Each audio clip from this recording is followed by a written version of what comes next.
Por isso que eu realmente aceitei esse convite, porque eu acho a proposta excelente. A ideia de juntar pessoas que têm em Jesus Cristo, nosso Senhor, que é a bondade absoluta, que é a beleza moral em essência, a gente se sentar e conseguir dialogar sem entrar em discussões inócuas, isso é um testemunho do que realmente importa dentro do cristianismo. Nem tudo na fé é simples, nem tudo na vida é claro.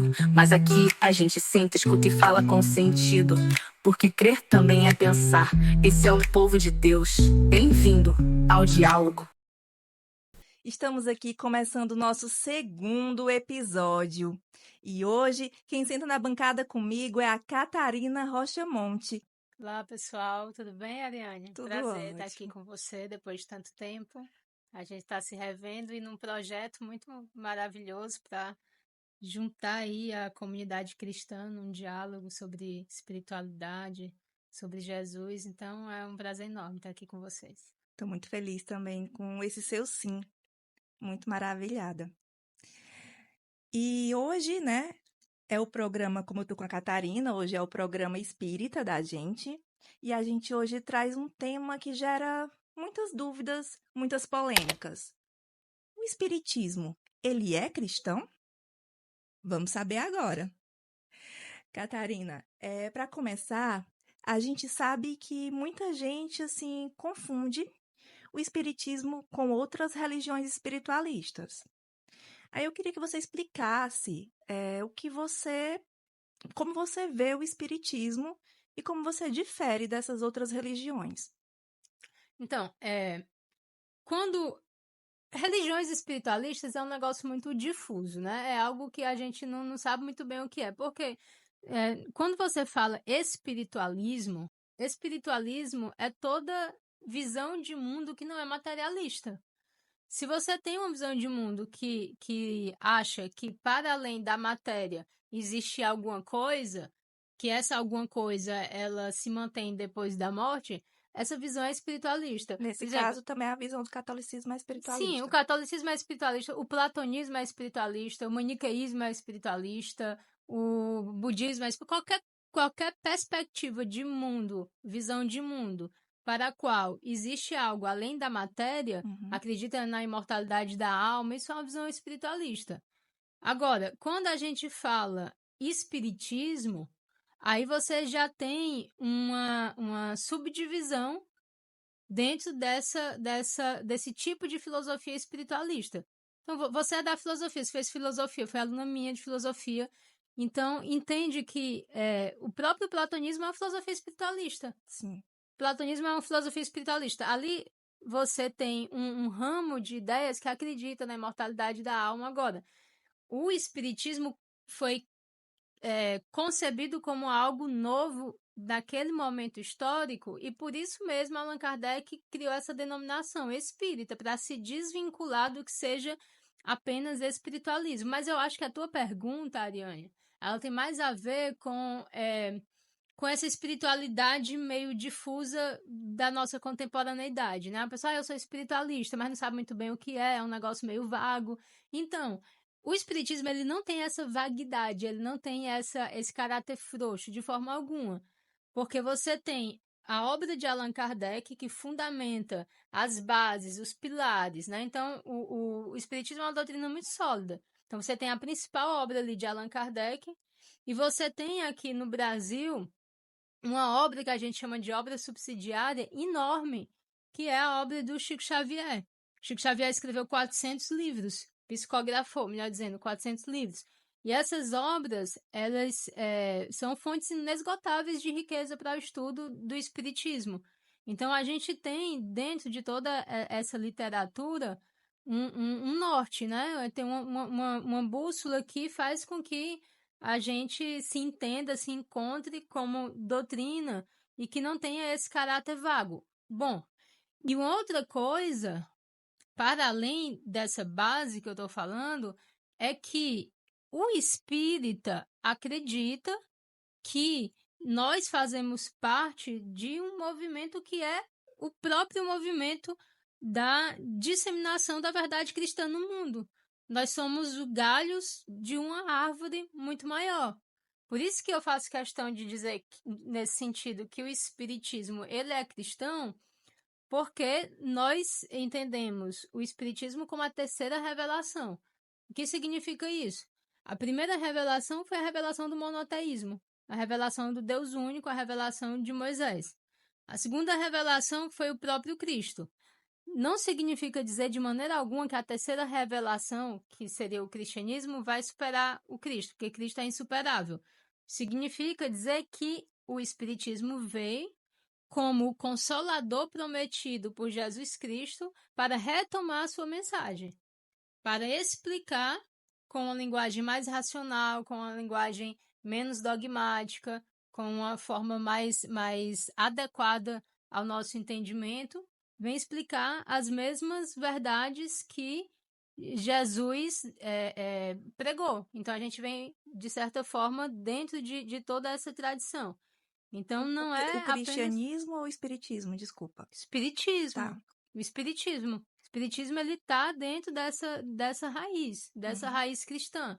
Então, nós não podemos entender o espiritismo sem entender a mensagem do Velho Testamento, sem entender a mensagem cristã. Agora, infelizmente, algumas pessoas entendem o espiritismo ou tentam praticar o espiritismo desvinculado disso. Quando você faz isso, aí entra nisso que você chama de uma espiritualidade. Aí, às vezes, você encontra centros espíritas que se dizem espíritas, que, na verdade, fazem uma misturada, uma salada de coisas que não tem nada a ver com o espiritismo. Aí você vai no centro, aí o centro tem reiki, aí o centro tem as coisas de práticas orientais que também eu acho maravilhoso. Eu pratico yoga e tudo, mas não é a mesma coisa. Sim. Quando você mistura tudo isso, aí você descaracteriza o espiritismo naquilo que ele está trazendo, naquilo que ele está oferecendo. Então, a gente não tem como se responsabilizar por aquilo que cada pessoa está fazendo em determinados locais que se dizem centro espírita. O que a gente pode dizer é que existe uma base teórica, existe também uma federação espírita que tenta, na medida do possível, manter as diretrizes doutrinárias kardecistas, e existem determinadas formas muito bem explicadas de como deve funcionar um centro espírita para que ele esteja dentro disso que a gente concebe como tendo uma seriedade, como tendo um propósito edificante, né? Um propósito edificante e cristão. Aí, assim, para evitar alguma confusão, vocês normalmente se chamam de espíritas kardecistas? A gente não faz essa distinção normalmente, porque pra gente todo espiritismo é kardecista, entende?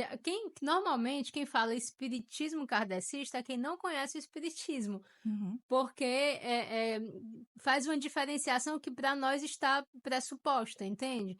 Porque o espiritismo, ele vem da sistematização de Allan Kardec. E se você acha que pode abrir mão da sistematização de Allan Kardec e você se diz espírita, aí você entra na vala comum do espiritualismo difuso que tu estava falando. Então, não é espírita.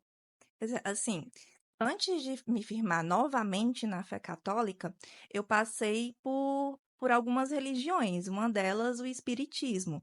E aí eu ia buscando, né, templos, posso chamar assim? Não, o espiritismo não tem templo. É, Casas espíritas. casas espíritas. Eu buscava casas espíritas diferentes, já que eu não conseguia ainda me identificar com nenhuma. Então, assim, algumas primeiras buscas eu me deparei com casas kardecistas.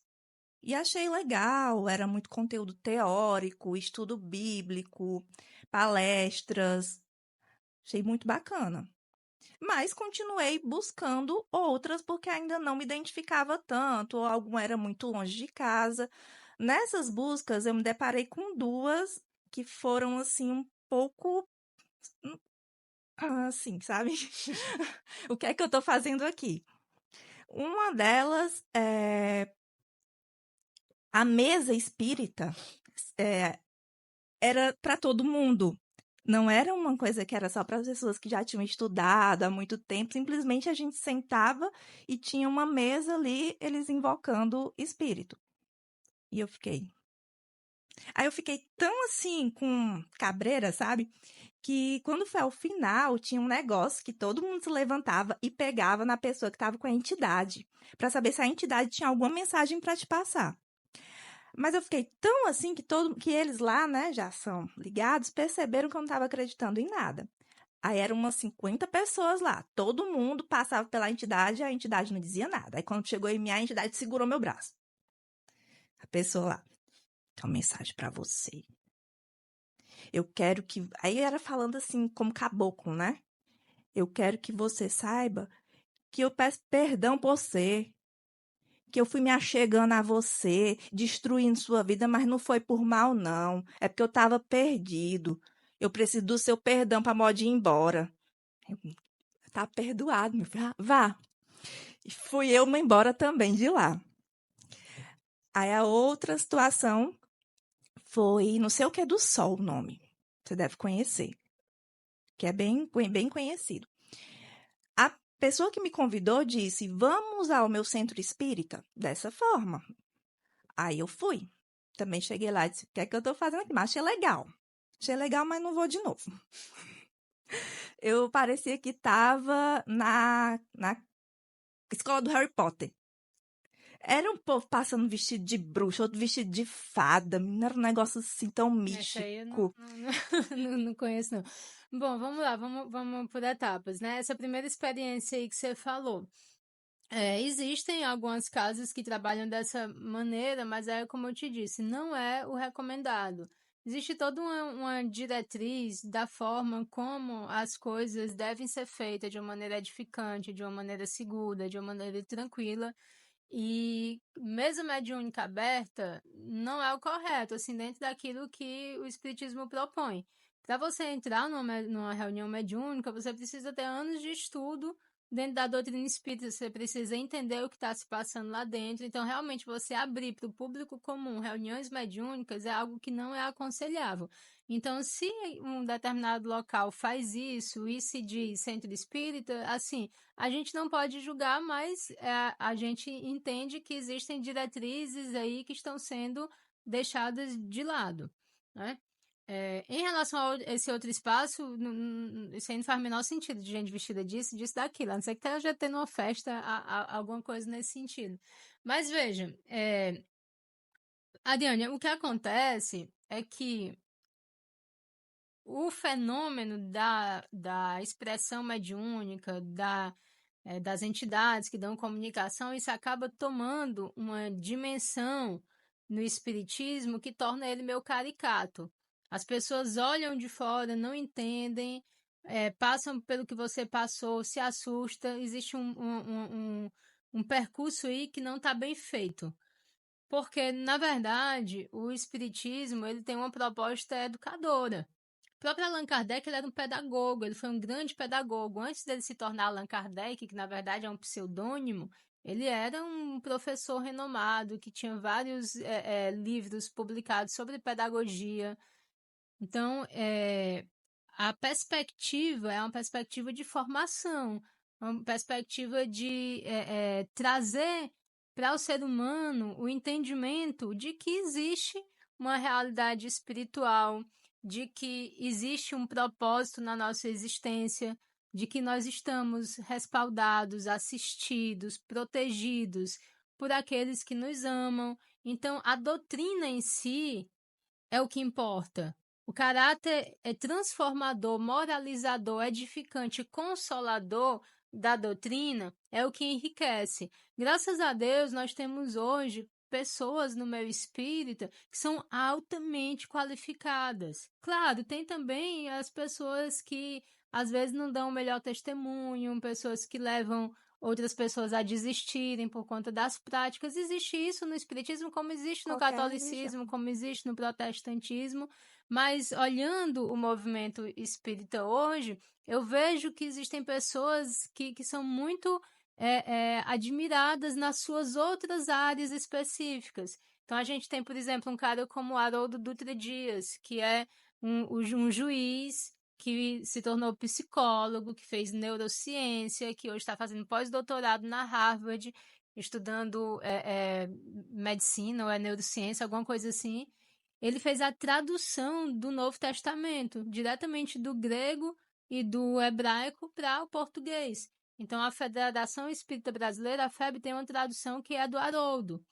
Então, a gente tem pessoas que conhecem muito o judaísmo, pessoas que eram judeus e que, pela sua mediunidade, por não saber lidar com isso dentro da sua própria religião ou não encontrar um espaço, acabaram se sentindo acolhidos pelo espiritismo, se tornaram espíritas, mas trazem toda a bagagem do judaísmo, daquilo que eles conheceram, da literatura que eles estudaram. Então, tem vários nomes e pessoas jovens que têm uma oratória muito bonita, muito envolvente. Então, a gente fala muito a palestrante espírita. Então, o espiritismo, ele trabalha muito com isso, o livre palestra, ou seja, fala muito a nossa razão, fala muito a nossa consciência moral. E aí as pessoas estão apontando para determinadas práticas que tornam o espiritismo algo caricato, né? Alvo de deboche. Na verdade, não é isso. Eu convido as pessoas que querem entender um pouco de espiritismo a assistirem, no mínimo, pega qualquer palestra do Haroldo Dutra Dias, pega qualquer palestra do Jorge Alahá, pega qualquer palestra desses caras que têm conhecimento, que conseguem passar uma mensagem, aí você vai entender realmente o que era espiritismo. Arthur Valadares. Desculpa a ignorância, Um são jovem. contemporâneos? São todos eles, pessoas aqui, atuantes, por isso que eu tô falando neles, pessoas no YouTube, não, daqui de Fortaleza não, do Brasil. Abre o YouTube, eu tô dizendo isso porque é fácil, você pega o YouTube e bota Arthur Valadares, YouTube, um menino novo e tal, palestra muito bonita, tem muito conhecimento, o Haroldo Dutra. Então, assim, esses são os caminhos. Além do que, as obras básicas. Você quer aprender o que é espiritismo? Não vai pegar um livro qualquer que diz que é uma psicografia, não. Pega um livro do Allan Kardec ou pega um livro do Chico Xavier para começar. Base, né? Porque aí você vai na base confiável, você vai na fonte. Aí você me diz se aquilo faz sentido ou não. Agora, você pega um livro qualquer, pinça lá um livro de um autor desconhecido que se diz espírita e você lê uma porcaria, aí você se decepciona com o espiritismo, a culpa não é do espiritismo, a culpa é que você foi na fonte errada. Ou então você só conhece o espiritismo através do que determinadas personalidades midiáticas, padres ou pastores estão falando em depreciação do espiritismo. Aí também é complicado, porque a gente, infelizmente, tem esse movimento. No lugar das pessoas estarem focados ali em pregar a palavra de Deus, conforme a sua religião, pregar o bem, eles gastam ali um tempo para atacar o espiritismo. E aí isso não é bacana. Isso não é bacana. Mas, infelizmente, tem pessoa que só tem acesso ao que é o espiritismo através dessa postura mais agressiva, mais depreciativa dos outros líderes religiosos, né? Eu quis muito trazer aqui nesse espaço uma pessoa espírita para poder tirar um pouco mais esse preconceito e a gente ter outras leituras. E aí, falando nisso, eu tinha separado aqui uma pergunta que era assim, com tantas tradições cristãs e espiritualistas, como você enxerga hoje o diálogo entre essas expressões de fé?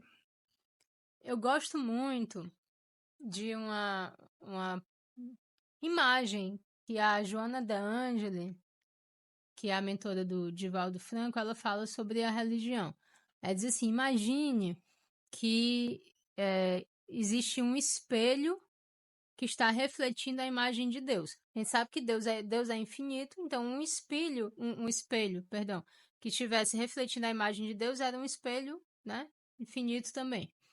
Aí esse espelho cai na terra. O espelho caiu na terra. O espelho que reflete a imagem de Deus caiu na terra e se estilhaçou em vários pedaços. Aí o budista pega um pedaço assim do espelho, aí vê a imagem de Deus. Aí diz, tô vendo a imagem de Deus. Aí o muçulmano pega, não, a imagem de Deus. Aí o espírita pega, tô vendo a imagem de Deus. Catolicismo e assim por diante. O problema é quando o católico pega aquela imagem, aquela pedaço do E espelho e acha que diz: só olha, ele, né? você que tá segurando esse estilhaço de espelho, você tá errado, viu? Só a minha religião é que vai levar para a salvação eterna. Você vai pro inferno se você ficar olhando para esse seu espelho aí, que esse espelho aí é falso. Não faz muito sentido, entende? Então a gente tem que começar a entender isso. Existe uma verdade, sim, existe uma verdade. Essa verdade nos transcende muito. Mas a nossa forma de compreensão, ela é adequada à nossa personalidade, ao nosso temperamento, ao nosso estágio evolutivo. Então, pode ser muito bem, então, que, para mim, dentro da minha trajetória existencial, dentro das leituras que eu fiz, dentro das experiências que eu passei, o espiritismo faça mais sentido e seja o melhor caminho para a minha maturação emocional e espiritual. E pode ser que para você o catolicismo seja esse caminho mais adequado para você entrar em harmonia, para você desenvolver a sua espiritualidade, para você encontrar Deus. E tá tudo bem. E a gente pode conversar, a gente pode dialogar, a gente pode se respeitar e a gente pode, inclusive, ver a riqueza do caminho do outro, já que a gente está aqui cada vez se aprofundando mais no nosso caminho, e a gente deve se aprofundar no nosso caminho, porque a gente deve honrar o caminho que a gente escolheu. Isso não nos impede de ver a grandeza do caminho que o outro está trilhando. Por isso que eu realmente aceitei esse convite, porque eu acho a proposta excelente. A ideia de juntar pessoas que têm em Jesus Cristo, nosso Senhor, que é a bondade absoluta, que é a beleza moral em essência, a gente se sentar e conseguir dialogar sem entrar em discussões inócuas, isso é um testemunho do que realmente importa dentro do cristianismo. Então, a gente levar adiante esse projeto, ouvindo com bom ânimo todos os nossos colegas, já vai ser maravilhoso. Porque eu fiquei pensando, ó, pode ser que até entre a gente, em algum momento a coisa fique meio complicada, porque imagina, né? Tem até aquela piada, entrado no bar sei lá, um comunista, um pastor, não sei o quê, pessoas que pensam completamente diferente. Aí, no caso, sentou num podcast um espírita, um evangélico, um católico, o que é que vai dar? O que vai dar é uma boa conversa. Também acho Entendeu? que É uma vai boa render conversa. muita. Eu acho que é importante. Inclusive, para a gente entender o que significa essa abrangência maior do cristianismo em relação àquilo que o confronta. Porque existe uma visão de mundo, que é uma visão de mundo materialista, uma visão de mundo que quer tornar qualquer religião, a religião cristã, descartável. Então, não é muito mais inteligente da nossa parte a gente entender o que é que a gente tem de comum aqui para a gente poder sustentar aquilo que realmente importa? Então, acho que essa é a alma do projeto. Certeza. Acho que a gente podia voltar para a pergunta se o espiritismo é cristão. Certo. Bom, para a gente tentar responder essa pergunta sobre a relação entre cristianismo e espiritismo, a gente precisa entender as duas coisas, né? A gente precisa entender o que é o espiritismo. O espiritismo, ele se coloca como tendo um aspecto tríplice. Ele se apresenta como sendo uma filosofia, religião e ciência. Não exclusivamente nenhuma dessas coisas, mas esse tripé, ele forma a base do espiritismo. Quando a gente fala que o espiritismo é cristão, a gente obviamente não está se referindo ao cristianismo institucionalizado na forma de determinadas igrejas, mas o cristianismo como a comunidade daqueles que acreditam em Cristo, a comunidade daqueles que têm em Jesus o seu norte, a sua bússola moral, o seu ponto principal, o seu fundamento. Então, olhando por esse ângulo, sim, o espiritismo é cristão. Então, eu sempre me apresento como cristã. Às vezes aparece um ou outro católico ou evangélico que não acha muito correta essa denominação, mas eu não dou muita importância a isso, porque na verdade o que importa é a nossa relação íntima com Deus, a nossa relação de fé, de espiritualidade, nossa relação com o próprio Cristo. Então, o Espiritismo, ele veio de uma sistematização, a gente chama de codificação, feita por Allan Kardec, a partir de mensagens reveladas por vários espíritos. Houve um determinado momento ali no século XIX que começou a haver vários fenômenos espirituais, como já houve em várias épocas da humanidade. O que modificou ali foi justamente o fato de nós já estarmos numa época muito voltada para a ciência e determinados pesquisadores se interessaram por todos aqueles fenômenos. Allan Kardec, que não era uma pessoa religiosa, era um pedagogo, um humanista, ele começou a observar todos aqueles fenômenos e ele entendeu que por trás de todos aqueles fenômenos espirituais, as tais das mesas girantes, haveria de haver determinadas inteligências que estavam atuando para que aqueles fenômenos ocorressem. Então ele começou a investigar e a partir dessas investigações ele entendeu que havia espíritos que estavam se comunicando. Então, por conta desse processo da relação do espiritismo com o próprio mundo espiritual, às vezes se coloca o espiritismo como se fosse uma espécie de seita, de magia, mas isso deprecia muito o papel do espiritismo porque não leva em consideração que aquilo foi simplesmente o começo do fenômeno, como se fosse uma espécie de acordar, de despertar para o fato de que existe realmente um intercâmbio entre o mundo espiritual e o mundo corpóreo e o mundo material. A partir dali, Allan Kardec começou a fazer perguntas para vários médiuns que começaram a se espalhar em todos os continentes havia médium, havia esses fenômenos, e ele começou a fazer perguntas e a organizar essas respostas. Então, ele organizou essas respostas e havia uma pleiade de espíritos que estavam dando mensagens, disseminando verdades a respeito daquilo que nós já sabemos, que é a realidade espiritual, mas isso veio de uma forma mais organizada, digamos assim. Então, por que que nós nos dizemos espíritas e cristãos? Porque nós acreditamos que essas mensagens, elas foram nos legadas por uma pleiade de espíritos sob a orientação de Jesus. Então, a mensagem espírita, ela é entendida por nós como cristianismo redivivo, é assim que nós nos referimos. Então, nós tentamos, na medida do possível, buscar aquele sentimento cristão mais primitivo que antecedeu o processo de romanização do cristianismo. Quando eu falo romanização do cristianismo, é aquele momento em que o cristianismo deixou de ser uma religião perseguida e tornou-se uma religião associada ao poder romano, com todas as consequências. Então, não estou aqui depreciando esse momento aí, que é extremamente importante. A Igreja Católica tem toda a história, a sua tradição, que tem momentos louváveis e grandiosos, mas durante todo esse processo, algumas coisas se perderam.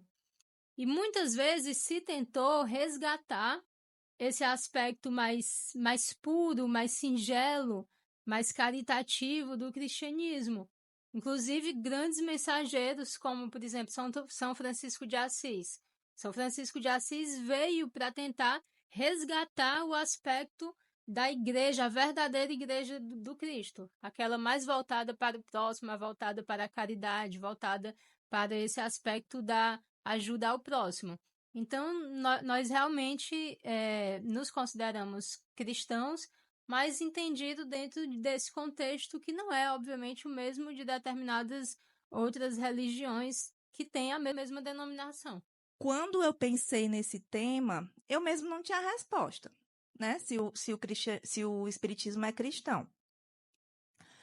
Mas as primeiras perguntas que passaram na minha cabeça, e que eu acredito que você já deva escutar quando vai debater com alguém que seja católico ou protestante, é como que o espiritismo pode ser cristão se tem algumas bases tão distintas, como, por exemplo, né, a acreditar na ressurreição, Não, a espiritismo. gente, Sim, sim, tá. e vocês acreditarem na reencarnação. E assim, na Bíblia não fala em reencarnação, fala em ressurreição. Não existem várias passagens ali que podem corroborar a ideia da reencarnação. A reencarnação ela era aceita, inclusive, dentro do cristianismo, mas isso depois se tornou heresia, porque o cristianismo, o catolicismo, ele se estabeleceu em seus dogmas por questões políticas em determinados contextos, em determinados concílios. Concílios importantes estabeleceram o que você deveria acreditar, o que você não deveria acreditar, o que era verdade ou o que não era verdade. E muitas das decisões tomadas ali foram decisões meramente políticas. Então, se você pega textos de cristãos mais antigos, você vai ver que a coisa não é tão como o dogma estritamente católico estabelece. Mas isso aí é um De negócio que dá fato, muito. nós católicos, nós seguimos o que foi determinado nos Sim, concílios. exato, segue os dogmas. Então, assim, é claro que se você for levar em consideração esses dogmas, porque eu não estou dizendo que o espiritismo é católico, seria errado. Eu não estou dizendo que o espiritismo é evangélico, não faz sentido. Eu estou dizendo que o espiritismo é cristão no sentido em que entende que Jesus é o seu modelo e guia. É Jesus o cerne do que o espiritismo é enquanto religião. Então, nós modulamos a nossa conduta moral a partir de Jesus Cristo. Então, isso é ser cristão. Nós tentamos imitar o Cristo. O que é mais cristão do que você tentar imitar Cristo? Você tentar levar uma vida toda cristã baseada no Evangelho. Então, olha para a vida de Chico Xavier, vê o testemunho que ele deu e você me diz que aquilo não é uma vida cristã. Não faz sentido, é uma vida totalmente voltada para o próximo. Então, é uma vida cristã. Então, é nesse sentido mais abrangente. Mas, claro, se você for abrir aqui uma discussão mais teológica a respeito do dogmas, tem vários dogmas que a gente não aceita, que a gente Da não acredita. Trindade, por Então, exemplo, também não aceito, a né? questão. Exato, a questão da Trindade ela pode ser interpretada de várias maneiras, mas não exatamente como o catolicismo interpreta, né? Então, a própria reencarnação é algo que o catolicismo não acredita, mas que existe em outras religiões, no espiritismo, no budismo, no hinduísmo, né? E algo que vem desde a religião dos mistérios gregos. Então, isso aí existe já na sabedoria milenar e a perder de vista. Mas, efetivamente, em um determinado momento, estabeleceu-se que dentro do catolicismo não existiria a reencarnação e ponto final. Bom, o que é que a gente vai fazer? A gente vai ficar aqui. A gente tem que marcar um programa. Hoje nós vamos discutir a reencarnação, porque aí a gente vai ter que levantar todo um debate e tal, que não é o Tá caso marcado, agora. então. Então, assim, para ver se eu entendi, o espiritismo, ele é cristão porque ele se fundamenta na moral de Cristo, na ética de Cristo. É um pouco mais do que isso, porque nós acreditamos que a revelação espírita ela é uma mensagem sustentada pelo próprio Cristo. Uhum. Aqueles Aquela terceira espíritos, revelação que você falou lá no começo. os espíritos que vieram dar as mensagens que você pode ler no livro dos espíritos, esses espíritos mais elevados, eles vieram sob as ordens, sob a orientação, sob o influxo do De próprio Cristo. Cristo. Então, é nesse sentido também que nós nos consideramos cristãos. Massa, Catarina, eu acho que ficou respondido, gente. Então, no próximo programa, eu vou receber aqui a Débora ou então o Tiago e a gente vai falar algum tema sobre o protestantismo que a gente ainda está discutindo qual vai ser. Quer se despedir, Catarina? Não, obrigada pela oportunidade. A gente vai se ver ainda várias vezes, né? Com certeza. E retomar esses temas, porque obviamente eles não foram esgotados. Faço questão de trazer todos esses pontos, com mais pormenor, para a gente passar a mensagem clara aí para os nossos ouvintes. Então, povo de Deus, a gente vai chegando ao fim desse programa e eu espero vocês no próximo. Tchau, tchau. Nem tudo na fé é simples, nem tudo na vida é claro. Mas aqui a gente senta, escuta e fala com sentido. Porque crer também é pensar. Esse é o povo de Deus. Bem-vindo ao diálogo.